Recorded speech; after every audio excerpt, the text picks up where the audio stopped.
Hoy día vamos a abordar el tema del régimen laboral, los regímenes laborales en el sector público.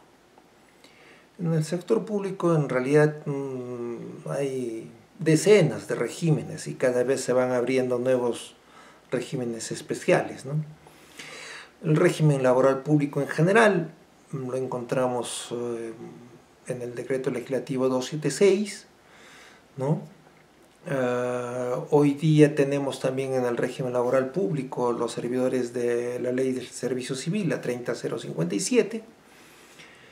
Tenemos el régimen privado del sector público, el decreto legislativo 728, y los contratos administrativos de servicios, que es el decreto legislativo 1057. Esos son, podríamos decir, los regímenes laborales generales, ¿no? El CAS se formó para sustituir básicamente los contratos de locaciones de servicios que había en la administración pública, ¿no? Y que en mérito de la ley 24041, ¿no? Lograban los trabajadores primero en las acciones de amparo, luego en los procesos contenciosos administrativos, buscar una protección contra el despido arbitrario, ¿no? Aquí en principio ha sido el Tribunal Constitucional el que planteó una jurisprudencia muy vasta, ¿no? Disponiendo las reposiciones de todos los trabajadores de locaciones de servicios que en realidad prestaban servicios al Estado, ¿no? Durante 5, 10, 15 años, ¿no? Yo he visto incluso hasta de 18 años de servicios no personales en la administración pública, choferes que ganaban 800 soles como servidores no personales, pero el chofer a su lado, que era un servidor estable del gobierno regional, ganaba 1.500 soles, o sea, el doble de lo que él ganaba, ¿no? De lo que aquel ganaba. Entonces, para, de alguna manera, ¿no? Evitar de que se sigan produciendo estas desnaturalizaciones de los contratos de servicios no personales, se crearon el régimen CAS, o los contratos administrativos de servicios, ¿no? Que en realidad no tienen ningún fundamento jurídico sólido, ¿no? Yo recuerdo mucho en el tercer Congreso de Derecho Administrativo en la ciudad de Lima, en la Universidad Católica de Lima, que se realizó. El inventor de este régimen hizo la propuesta y recibió la chifla y la protesta generalizada y unánime del tercer Congreso de Derecho Administrativo. Un mes después o 2 meses después de realizado este congreso, este inventor recibió el respaldo del gobierno de Alan García y salió el régimen de contratación administrativa de servicios, que en un principio desconocía muchos derechos laborales de los trabajadores, en la mitad de las remuneraciones, en la mitad de las CTS, ¿no? Una serie de que se llama de limitaciones, simple y llanamente bajo el nombre de contratos administrativos de servicios, se les impuso, ¿no? Luego después ha venido ya unas modificaciones donde ya han ampliado los derechos y han tratado de equiparar de alguna u otra manera, ¿no? A los derechos laborales de los servidores nombrados, ¿no? Y los contratados permanentes, ¿no? Pero el régimen CAS en realidad, a pesar de que ha merecido un respaldo del Tribunal Constitucional, ¿no? Tal es uno de los pocos errores que ha cometido el Tribunal Constitucional, ¿no? Es un régimen básicamente discriminatorio porque establece un tratamiento distinto, ¿no es cierto?, para servidores que prestan servicios al Estado sin que exista alguna proporcionalidad o razonabilidad del trato diferenciado, ¿no? Más allá de las justificaciones presupuestales que tampoco pueden ser válidas para desconocer o establecer tratamientos diferenciados que al final, por carecer de razonabilidad y de proporcionalidad, pues terminan siendo discriminatorios y por tanto anticonstitucionales. Aparte de estos 3 regímenes generales, ¿no? Hay varios regímenes especiales. Tenemos de los profesores, ¿no? tenemos de los docentes universitarios, de los profesionales de la salud, de los trabajadores asistenciales de la salud, tenemos los magistrados, tenemos los fiscales, los diplomáticos, los del servicio penitenciario, los militares y policías, ¿no? Y así un conjunto de regímenes especiales, ¿no? Y varios de ellos, incluso ahora, pues se siguen creando, ¿no? Y muchos de ellos terminan siendo separados, teniendo una situación totalmente diferenciada, como los trabajadores del Congreso, por ejemplo. Hay otros servidores públicos, ¿no? Que no hacen carrera, ¿no? Pero que tienen vínculo laboral con el Estado, ¿no? Son el caso de los gerentes públicos, que tienen un decreto legislativo especial, el 1024, que es el que crea este régimen. Es un conjunto de normas reglamentarias y modificatorias posteriores, ¿no? Y hay otros servidores que, sin hacer carrera, tienen un vínculo civil, mantienen un vínculo civil con el Estado, ¿no? Estamos hablando de los servidores que están sujetos a los convenios de administración del PNUD, ¿no? El PNUD es un programa que financia el Ministerio de Economía para asesores de alta especialización en determinadas instituciones públicas, ¿no?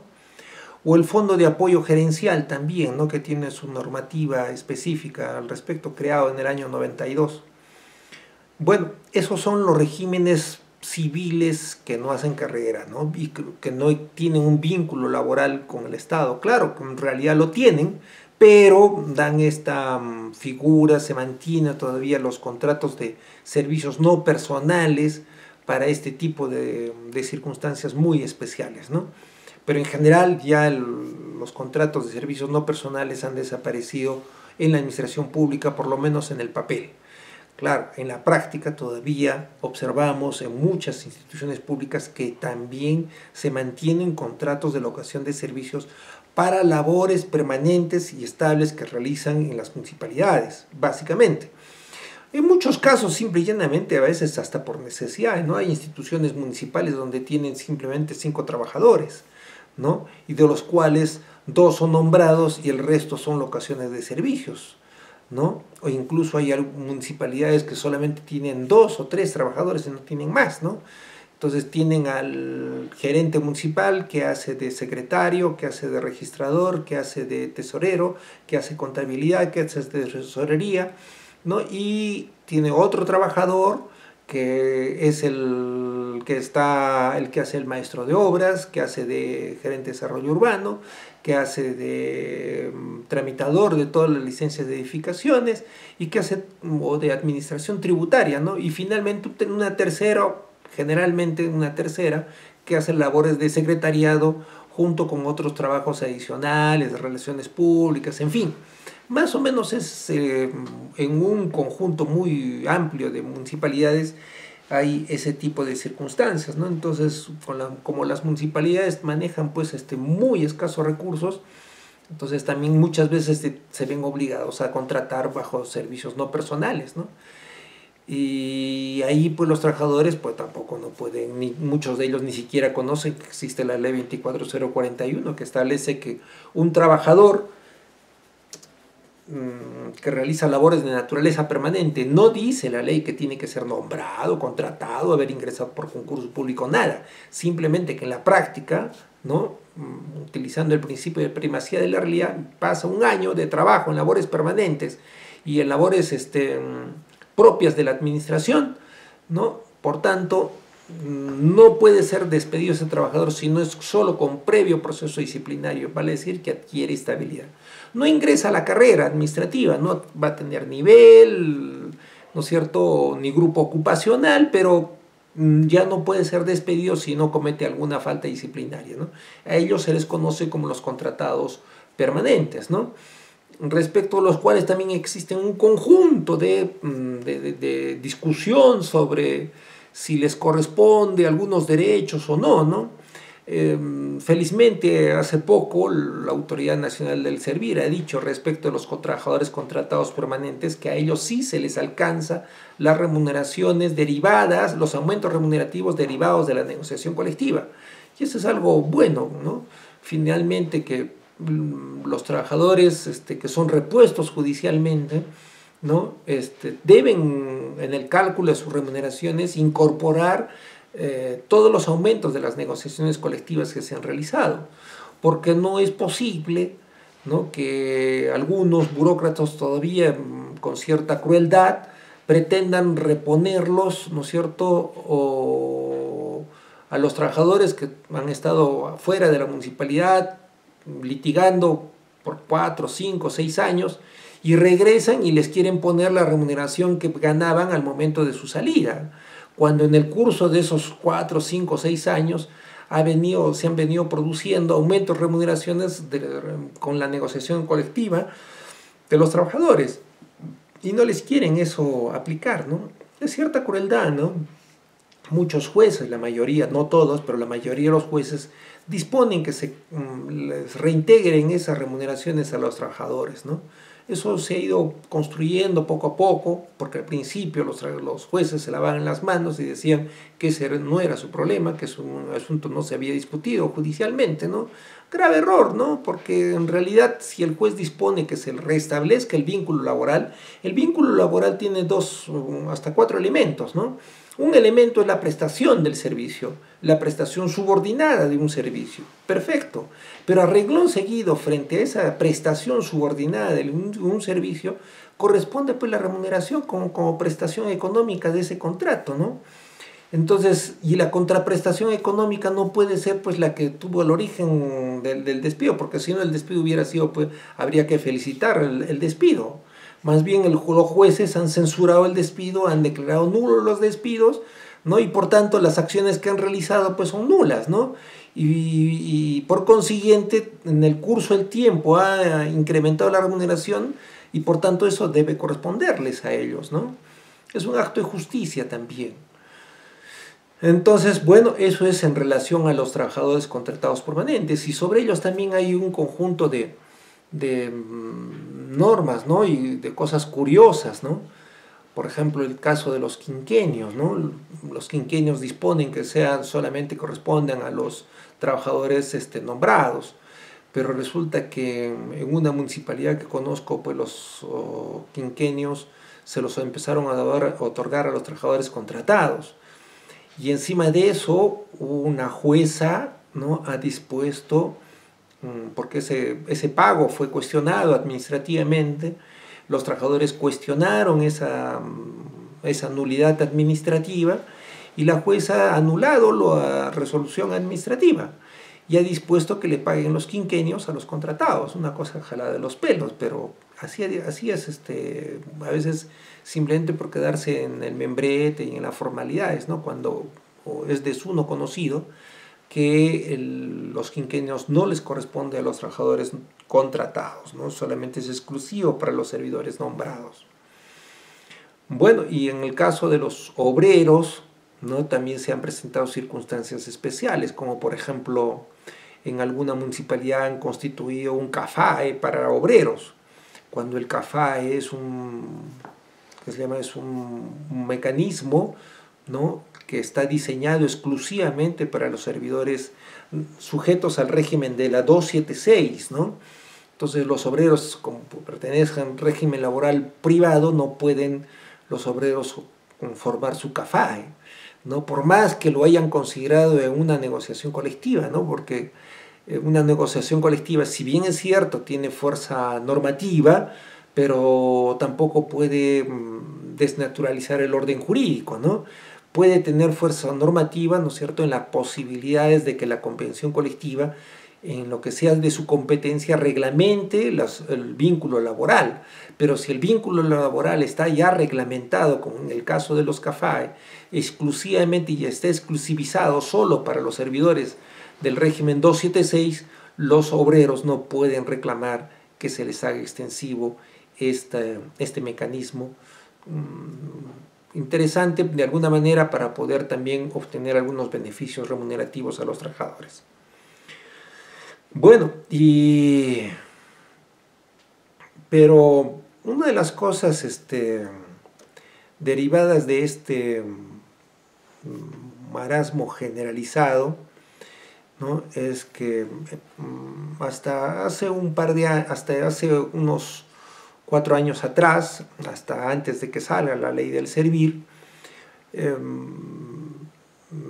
el régimen laboral los servidores públicos en general estaban, un 59% de los servidores públicos estaban en las carreras especiales, profesores, diplomáticos, Fuerzas Armadas, Policía Nacional, ¿no?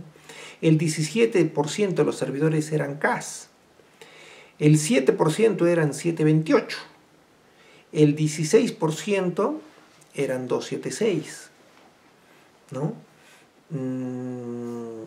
Y otros regímenes menores eran solo el 1%. Ese era el universo, hasta antes de la ley del servir, ¿no?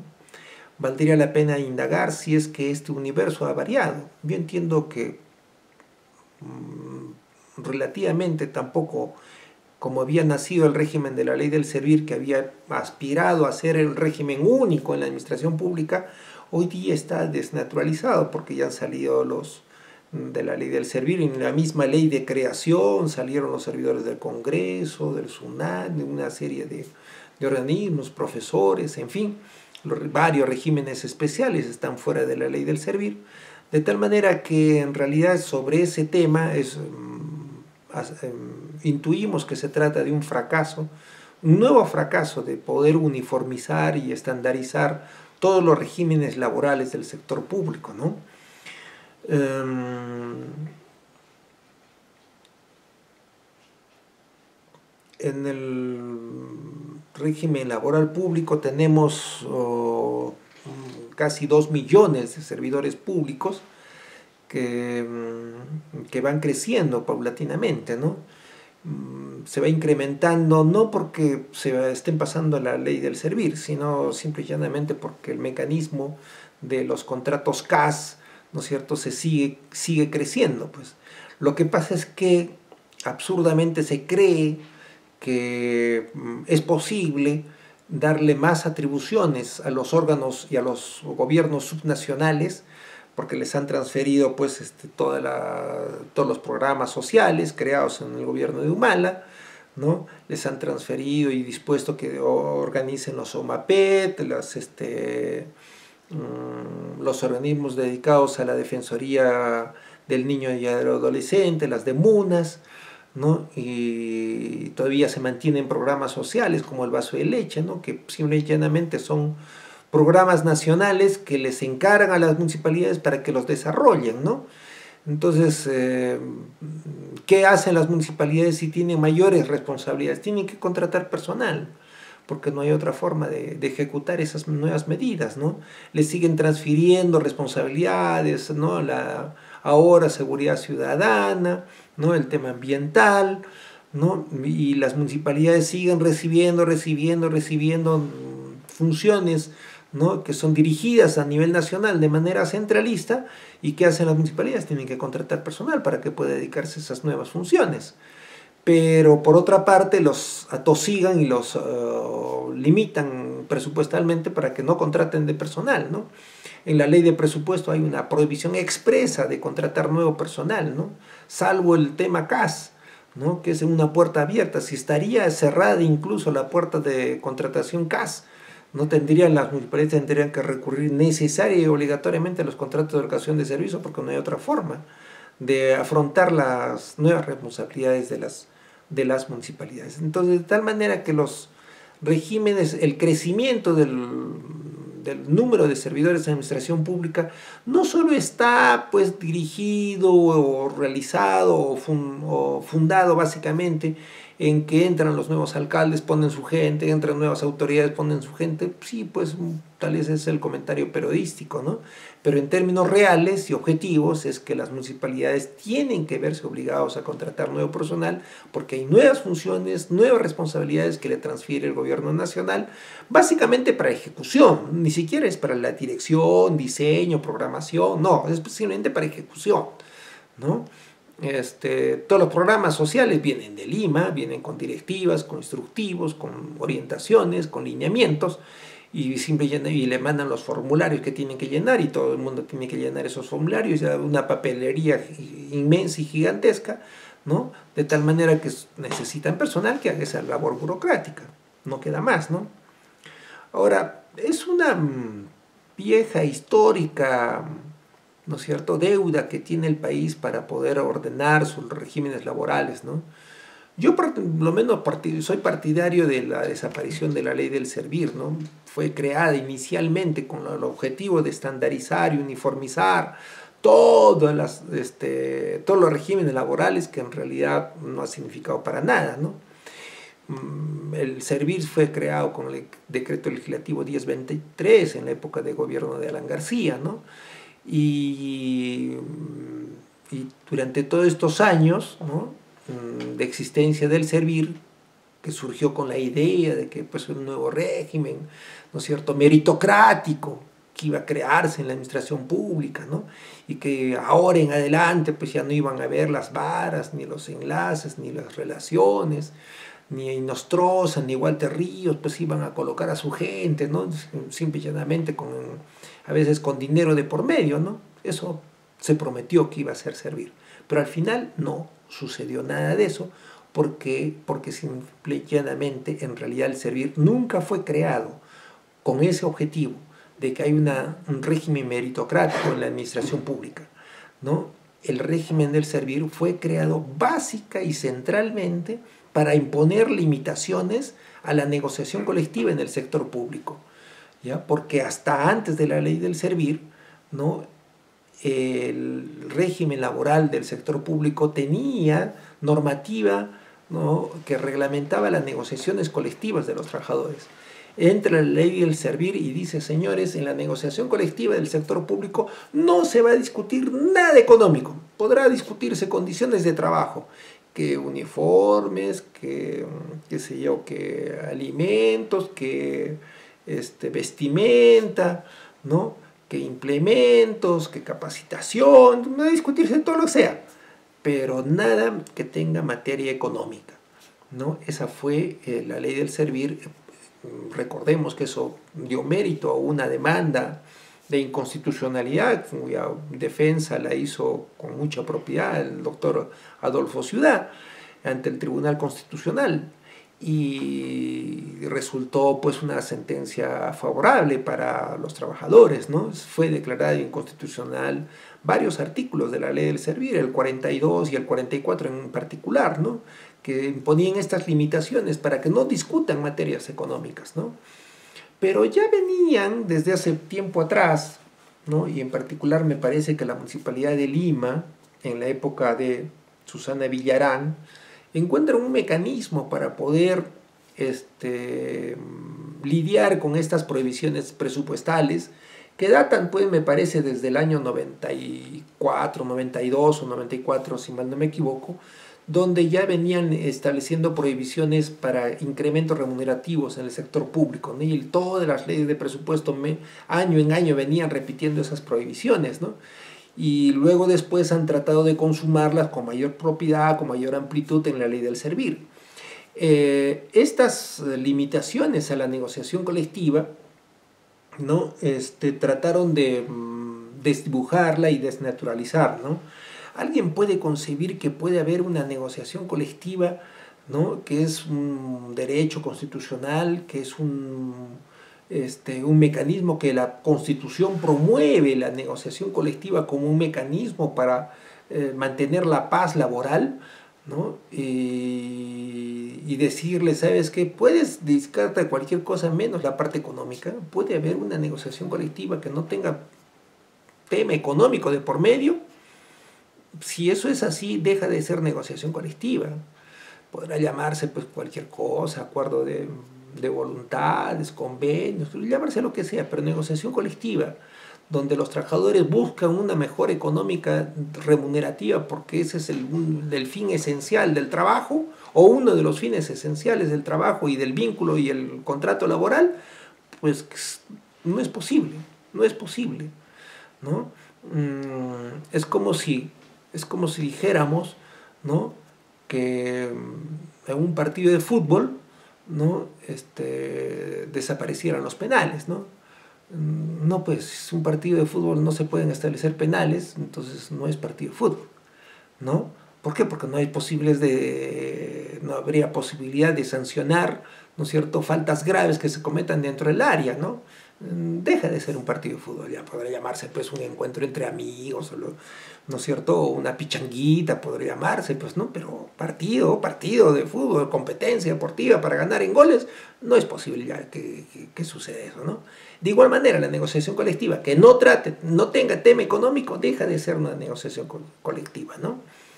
Eso trajo mucha discusión, ¿no? El Tribunal Constitucional finalmente se ha dado ya el trabajo de analizarlo a detalle, ¿no? No puede haber limitaciones que desnaturalicen el contenido esencial de un derecho fundamental como es la negociación colectiva, ¿no? Con mayor razón, reitero, si es deber del Estado de promover la negociación colectiva como mecanismo en búsqueda de la paz laboral. Ahora, un gran debate también sobre el tema de estas prohibiciones presupuestales que se han venido produciendo año tras año, ¿no? Han venido prohibiendo pues los incrementos remunerativos, pero también han venido prohibiendo pues las contrataciones y los nombramientos, ¿no? Pero tenemos una situación especial que se produjo en el año 2009 y 2010, ¿no? En el año 2009 y 2010 hubo una situación muy especial, ¿no? En el año 2008 salió la ley de presupuesto y también repitió las prohibiciones de nombramientos. Pero en el año 2009 se autorizan los nombramientos. Y se autorizan los nombramientos con 5 requisitos. Tener la condición de servidor público contratado. Que los servidores prestaran servicios personales, ¿no? Que estén laborando al 1 de enero del 2009. Que se ocupe una plaza vacante. Que la plaza esté presupuestada. Y los demás requisitos de ley, vale decir los que estaban en la 276, referidos a pues que sean peruanos, que tengan la calidad de personas adultas, ¿no es cierto?, que no tengan antecedentes, que tengan buenas condiciones de salud, etcétera, etcétera, ¿no? Eso dijo la ley de presupuesto del 2009. Ojo, no exige, en esta ley no se exigía que los servidores hayan ingresado por concurso público. En esos 6 requisitos que le he mencionado no está el concurso público. Para el año 2010, la ley de presupuesto varía y autoriza los nombramientos de los contratados, pero condicionados a un concurso de méritos que lo organizaría Servir. Estamos hablando del 2010. Y el 2011 desaparecen estas disposiciones en la ley de presupuesto. Entonces la pregunta es, como hay muchos casos todavía que suceden, ¿eh?, y están pendientes estos temas. Un trabajador que el año 2009 ya tenía 6 años de contratado, estaba en plaza vacante, estaba presupuestada, ¿no?, prestaba servicios personales, era persona mayor, era ciudadano, tenía todos los requisitos, ¿no? Y el año 2009, los meses de enero, no reaccionaron, pasaron febrero, llegó fin de año y se dieron cuenta los trabajadores, oye, si estamos ya en noviembre, va a faltar un mes, ¿y por qué no hemos pedido nuestro nombramiento? Y varios de ellos han presentado sus solicitudes en noviembre, incluso en diciembre. Y la mayoría de estas peticiones administrativas no han sido resueltas incluso hasta la fecha actual. Están pendientes de resolución. Entonces, entramos aquí a un gran debate. ¿Cuál ley debemos aplicar a la fecha actual? La ley de presupuesto del 2009, que les autorizaba el nombramiento de ellos, o la ley del 2010 que estaba condicionada a un concurso, o la del 2011 que ya no había nada. Tendríamos 3 alternativas. Decirles, Señores, la ley de presupuesto tiene vigencia anual, ya pasó la historia, ¿no? A pesar de que has presentado tu pedido, pues, pero como no ha sido resuelto, caballeros, ya es historia tu petición, y a la fecha actual ya no ha desaparecido esa posibilidad y están prohibidos los nombramientos, por tanto no te puedo nombrar. Primera alternativa. Segunda alternativa. Señor, el año 2009 salió esa ley, sí. No exigía concurso, sí. Pero en el año 2010 ya establecieron el previo concurso de méritos que lo organizaba a servir. Por tanto, como no has pasado el concurso de méritos a servir, también rechazado. Y la tercera alternativa, ¿ya?, es aplicar la ley de presupuesto del 2009, hoy, 2018. ¿Cuál de las tres alternativas deberíamos o debería, ¿no es cierto? O ¿cuál de estas tres alternativas resulta más compatible con el orden constitucional? Con el orden legal, la primera, ¿no? Ya desapareció la ley, ya no te puedo aplicar, se acabó. Incluso tal vez la segunda, ¿no? Señor, la ley del 2009 fue modificada por el 2010 y se acabó, ¿no? Por tanto, no has pasado el concurso. Incluso cualquiera de las dos alternativas, de estas dos alternativas, podría decirse que tiene amparo legal, entre comillas. Pero reitero la pregunta, ¿cuál de las tres alternativas resulta más compatible con el orden constitucional? Y la más compatible con el orden constitucional es aplicar la ley de presupuesto del 2009.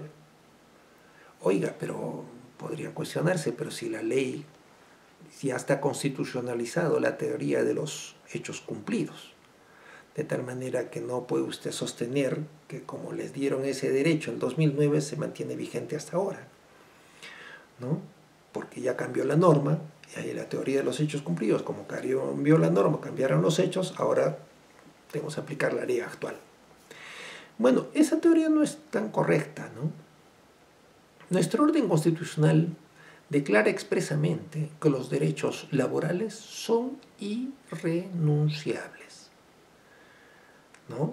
Vale decir que los derechos laborales que se les otorgan, los servidores no pueden renunciar. Y si ellos no pueden renunciar, tampoco se los podemos quitar. Primera razón.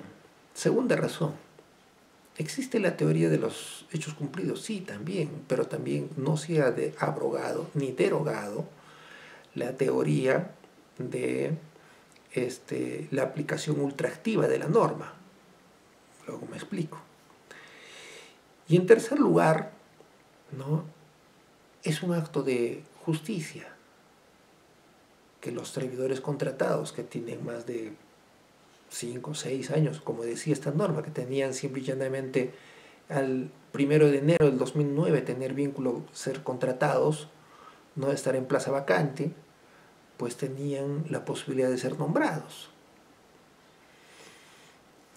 Más aún, la propia ley, el decreto legislativo 728 establecía con mucha claridad que los servidores con más de 3 años de servicios en la administración pública tenían el derecho expectaticio de ser nombrados, a condición de que haya plaza vacante y a condición de que esté presupuestada. Y encima de eso, que cumplan con todos los requisitos formales de la 276. Pero ya tenían. ¿Por qué razón? Porque pasados los 3 años, ¿no?, ese servidor acreditado encontrarse capacitado para prestar el servicio que el Estado necesita.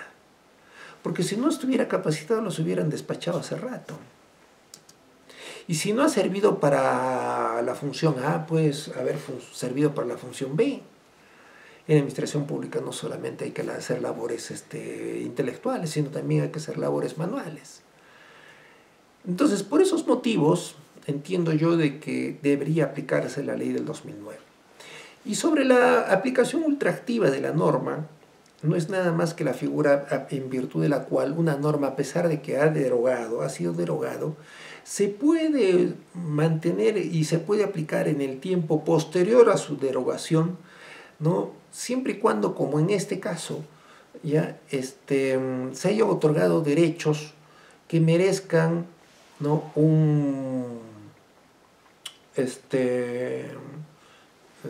una protección, ¿no? Y sobre todo que tienen que ver con el contenido esencial de un derecho fundamental. Y es un derecho fundamental que ya está reconocido por el propio Tribunal Constitucional, el derecho a la carrera administrativa, ¿no? Es un derecho fundamental, ¿no?, en la condición, el derecho de acceder al servicio público, siempre y cuando obviamente supere las condiciones y los requisitos de ley. Pero ese derecho, ¿no?, de ser nombrado y de acceder a la carrera pública, ¿no?, si yo cumplo con esos requisitos y me lo ha dado la ley del 2009, ¿por qué me lo tienen que quitar después? No me lo pueden quitar, ya eso pasó a ser parte del patrimonio personal subjetivo de las personas. Siendo así el Estado, ¿por qué me lo tienen que quitar? Los derechos fundamentales se otorgan, no se pueden quitar, porque los derechos fundamentales tienen un reconocimiento siempre ascendente, no retroactivo. No pueden retroceder. Por eso es que no podemos nosotros retornar a la época donde había en el país existía la pena de muerte, porque los derechos fundamentales tienen una naturaleza perfectamente ascendente, creciente. Por tanto, esos nombramientos que hasta ahora muchas veces son no realizados, ni siquiera muchos servidores han recibido respuesta. Si el 31 de diciembre lo pidieron su nombramiento, el 31 de diciembre del 2009, merecerían que se atienda su pedido al 2018, claro, y aplicando ultraactivamente la ley de presupuesto del 2009. Y esos servidores tendrían que tener una respuesta positiva de la administración. Y si no han tenido una respuesta positiva, pues pueden reclamarla, ¿no?, y plantear pues sus recursos impugnativos administrativos y luego posteriormente ello ir a reclamarlo judicialmente, ¿no? Esos son más o menos algunos vicios, algunos defectos en los regímenes laborales de la administración pública, ¿no? Ahora, tenemos el caso también de los servidores sujetos a proyectos de inversión pública, ¿no?, que el decreto legislativo 276 reconoce que son servidores que no tienen derecho a estabilidad, ¿no?, y que pueden ser cesados en cualquier momento que termine el proyecto de inversión pública, ¿no? Claro, puede haber un proyecto de inversión pública para fortalecimiento institucional, claro, y contratar servidores para ese proyecto de fortalecimiento institucional, por supuesto, ¿no? Y ellos tendrían solo derechos laborales sujetos al límite, ¿no?, y a la vigencia del proyecto de inversión, por supuesto. Esto es así. También en la actividad privada, ¿no?, hay los contratos sujetos a modalidades, ¿no? Cuando están sujetos a una de esas modalidades, por ejemplo, es simple y llanamente el tema de la obra o servicio específico, ¿no?, o para una naturaleza accidental o por una naturaleza temporal, ¿no? Esos son contratos sujetos a modalidad que están reconocidos para el régimen 728 y perfectamente pueden ser similares a estas limitaciones que existen en los servidores sujetos o sometidos a los proyectos de inversión pública, ¿no? Por ahora vamos a hacer un paréntesis y luego continuamos.